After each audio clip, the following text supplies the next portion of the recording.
તો મિત્રો, તમે મ્યુઝિકલ ચેર તો રમી જશે, પણ ક્યારેય એકલા ના રમતા. હવે તમે મગજમાં એમ થશે, એટલે ગોડા એકલું કોણ રમે મ્યુઝિકલ ચેર? પણ એકલા નહીં રમાય. કેવી રીતના હું કહું?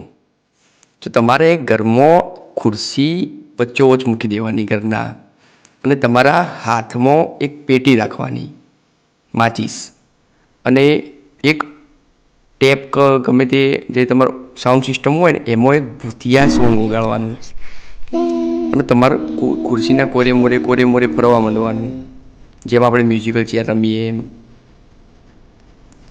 જેવો મિત્રો તમે છઠ્ઠો ઓટો પૂરો કરશો અને મ્યુઝિક આપોઆપ બંધ થઈ ગયું, તમે તરત ખુરશી બેસી જવાનું, જેમ આપણે કરીએ ને મ્યુઝિકલ ચેરમાં એમ, અને તરત સળગાવી દેવાની માચીસની એક દીવાસળી. જો તમે આટલું કર્યું તો તમે જીતી ગયા. અને જો તમારાથી ભૂલથી ખુરશી પોય પડી જઈ રમતા રમતા, કે ગમે તે ભૂલ થઈ ગઈ, તો પછી તમારા હંગાત એક એવી વસ્તુ પડી જશે કે ક્યારેય તમારો સાથ નહીં છોડે. આવી રીતે તમે મ્યુઝિકલ ભૂતિયા ચેર. વિડીયો ગમ્યો હોય તો વિડીયો લાઇક કરો, ચેનલને સબસ્ક્રાઈબ કરો આવા નવા વિડીયો માટે.